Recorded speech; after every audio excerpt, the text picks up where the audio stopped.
La pauvreté qui touche les Gabonais, finalement, révèle un paradoxe. Et ce paradoxe est d'autant plus flagrant plus que le Gabon est un pays immensement riche, mais avec une population extrêmement pauvre. C'est à ce sujet d'ailleurs que les membres du groupe de rap Mauvaise Haleine disaient ceci.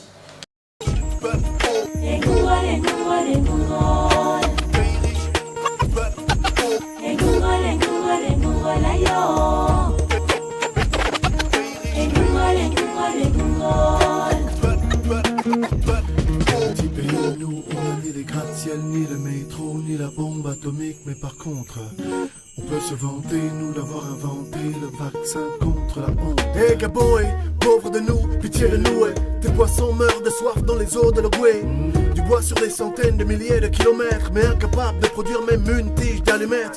Bonjour à tous, bienvenue sur cette chaîne. Comme d'habitude, pensez à vous abonner, commenter, liker, partager. Je vous dis merci d'avance. Alors aujourd'hui, on va parler d'un sujet qui pour moi reste fondamental dans la société gabonaise. La question de la pauvreté. Est-ce que la pauvreté qui est devenue endémique dans notre pays est due ici à des forces surnaturelles ou il y a une réelle organisation sociale et économique qu'il faut interpréter afin de comprendre pourquoi la pauvreté demeure ici une sorte de malédiction qui touche de nombreux Gabonais. Donc voilà ici l'analyse centrale qui va guider notre vidéo.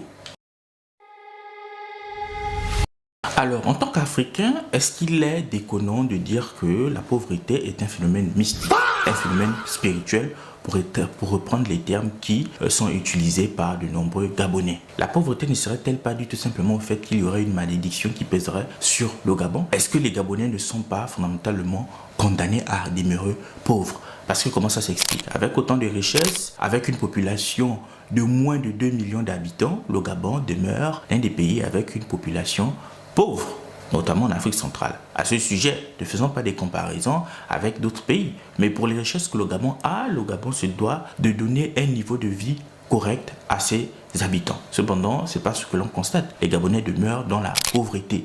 Et cette pauvreté se démarque clairement par la question du chômage. De nombreux Gabonais sont au chômage, même s'ils sont diplômés. Donc à ce moment, on est tenté de se poser cette question. Est-ce que la pauvreté n'est pas tout simplement mystique? À ce sujet, on peut se dire que la question mérite d'être posée dans la mesure où on est un pays africain, on est au Gabon, on a ici une grande superstition concernant les sujets qui touchent notre société. La pauvreté peut s'expliquer à ce moment peut-être par un phénomène mystique. Donc la question ici mérite d'être débattue. Cependant, après avoir ici mené cette analyse, est-ce qu'il n'y a pas un phénomène plus rationnel derrière cette pauvreté endémique qui touche les Gabonais?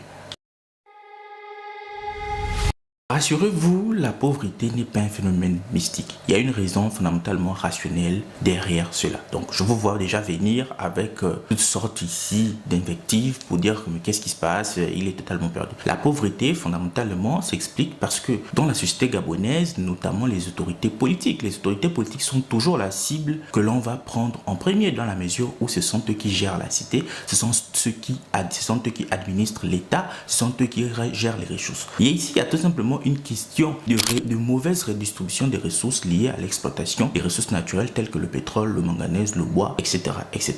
Donc la question de la pauvreté pour moi est due au fait qu'il y a une mauvaise redistribution des ressources. Avec une population aussi petite, le Gabon devrait être en capacité de fournir le minimum à presque tous les Gabonais. Parce qu'ici on ne parle pas d'avoir un niveau de vie excellent, on parle d'avoir un niveau de vie minimum qui permettra à un Gabonais de pouvoir se loger, se nourrir et se soigner correctement. Donc pour moi, il faut revoir la gestion de l'État, il faut revoir la redistribution des ressources, il faut aussi revoir les priorités. Et fondamentalement, c'est cela pour moi les éléments qui articulent l'analyse rationnelle d'une question telle que celle de la pauvreté. Donc la pauvreté n'est pas un phénomène mystique, la pauvreté n'est pas un phénomène spirituel, la pauvreté est un phénomène objectif, rationnel qu'on peut expliquer. Et là, je l'ai dit, il faut s'intéresser à la gestion de l'État, à la redistribution des ressources. Donc ici, c'est fondamentalement ces éléments-là qu'on doit voir. Il faut questionner comment l'État met en place les mécanismes pour pouvoir savoir comment ces ressources-là sont utilisées. Donc l'analyse pour moi ici est celle-là. Maintenant, cette réflexion sur le rôle de l'État dans la redistribution des richesses peut aussi poser une autre problématique. Est-ce que fondamentalement, et là de façon anthropologique, le Gabonais a l'amour du prochain? C'est-à-dire que la gestion de l'État est faite par des Gabonais pour d'autres Gabonais. Est-ce que lorsqu'un Gabonais a par exemple 100 millions de salaire, il ne se dit pas que c'est gênant dans un pays où un Gabonais a du mal à avoir même 20 000 francs, 100 000 francs de salaire régulièrement. Après là, on peut dire qu'il y a le SMIC, encore qu'il faut que ce SMIC-là soit respecté. Donc pour moi, l'analyse qu'on pourrait mener ici, c'est de façon anthropologique. Est-ce que le Gabonais a cette perspective de se dire qu'il est indécent d'avoir autant d'argent alors que d'autres Gabonais sont pauvres? Parce que c'est aussi celle-là l'analyse. On est un pays où on incrimine les autorités politiques qui sont clairement les administrateurs des ressources de l'État. Il y a aussi ici ces autorités qui ne sont pas fondamentalement des autorités politiques, des autorités administratives qui font une gestion assez scabreuse des ressources de l'État.